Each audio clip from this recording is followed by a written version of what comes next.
Kyle Davis was a Bedford High School graduate whose dream was to head to college and study aviation. But the 20-year-old's dreams came to an end on February 11, 2007, when he was murdered and his body dumped on a Garden View Drive tree lawn in Maple Heights.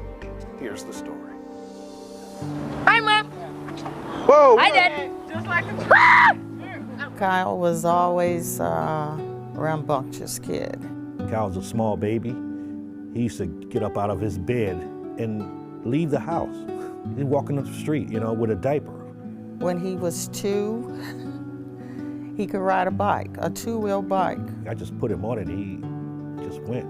He also rode that same bike down the stairs and knocked out 2 of his teeth.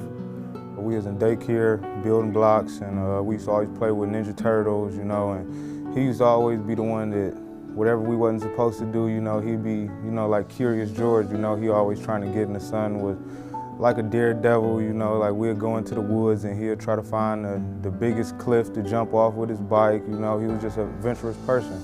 He was the youngest. There was a 7-year gap between he and his brother. We just laughed a lot. I just remember us laughing all the time. I mean, Sunday dinners were just hysterical. He was a goofy guy, always had a joke, you know, lit up the room when he came in, always had a joke for son, even if it wasn't, you know, appropriate time for it. My daughter came down with leukemia, and it was very difficult for us, and he was the person who kept us laughing all the time.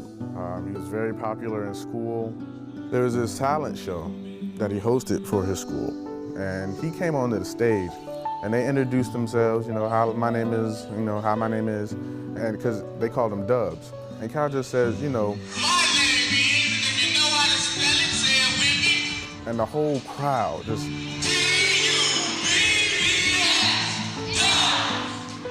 I mean, I had no idea how popular he was in school. I had no idea. In our house, you know, graduation wasn't an option. It was something that you knew you had to do. It was something he, you know, was so proud of. He was president of the orchestra. He played the viola.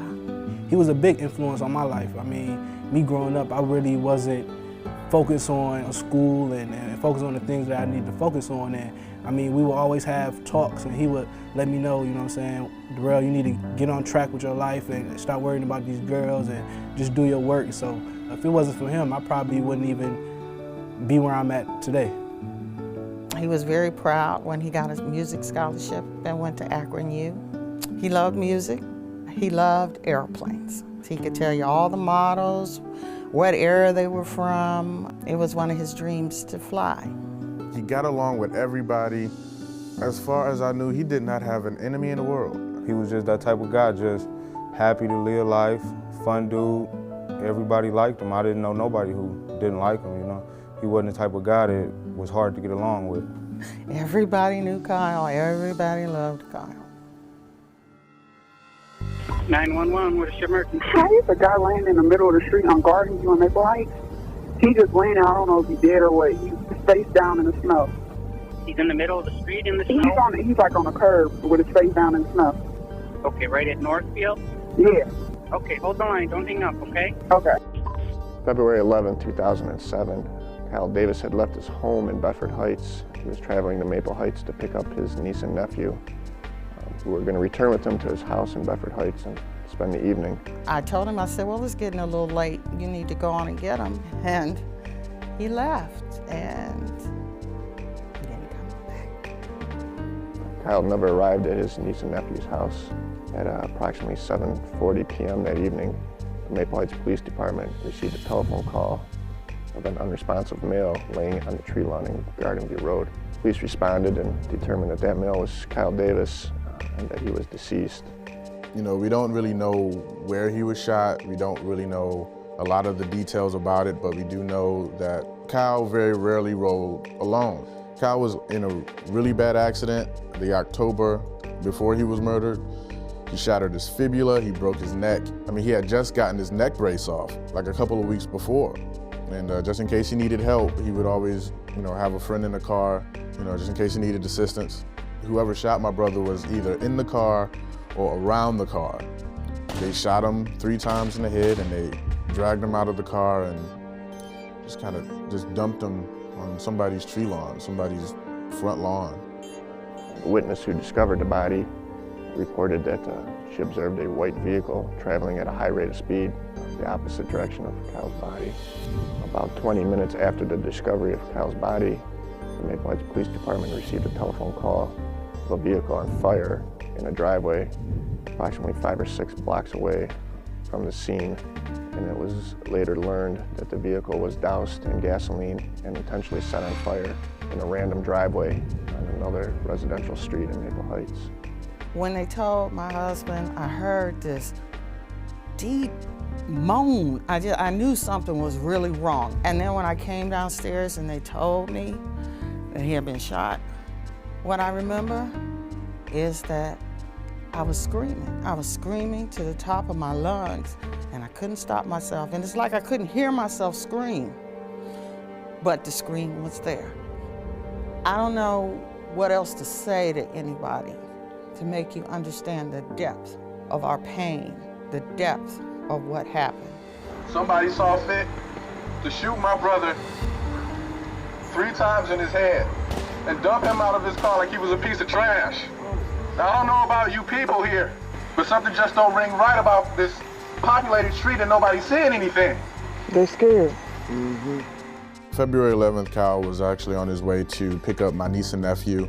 Not maybe 30 to 45 minutes after that, there was a cop at my parents' door telling them that somebody had murdered my brother. Kyle's family says he was very particular about whom he allowed into his car. In other words, they believe he may have known his killer. Approximately 20 minutes after the discovery of Kyle's body, we learned that his car was intentionally set on fire 5 or 6 blocks away from where the body was found. There was no witnesses to either the killing or to the fire that was set that evening. Kyle had decided that even though he had a music scholarship, he really wanted to do aviation. And he had applied to Spartan Aeronautical School. And that Tuesday, after his murder, the school called to tell us that he had been accepted and to tell us that they wanted to fly us down to tour the college. And I had to tell her, please stop. Kyle had been murdered. And you would have thought the lady really knew Kyle, because she said, I had spoken to him, interviewed him over the phone several times, and I was just looking so forward to meeting your son. I wanted to see the face behind his voice. You invest a lot of time in your kids, and to have them just go by the wayside like this, it's not right. I mean, one minute we were a solid family, and the next minute the foundation was gone. I would hope that whoever did this to my brother would just know that I think there's a piece of everyone, not just in our family, but all of his friends that's buried down in that grave with him. And I just look at life different now. I just looked at it as, we was all gonna grow old together and reminisce, but you never know when it's your time. One day you're here and the next day you're gone. It was just a wake-up call. And it was just so unbelievable to believe that this guy that I talked to every day, it was like one of my brothers just gone. Whoever did this, they're not worthy to be among us, and it can happen to you. Don't think it can't happen to you. I know that there's this creed of no snitching, but it's not like tattletelling. It's about people's lives. It's about what it does to families, to friends, to communities. The devastation has to stop. It doesn't make you safer because you don't tell. Actually, it puts you more at risk, because whoever did this will do it again. Help us to help you so that maybe another mother, father, sister, brother would be spared this pain.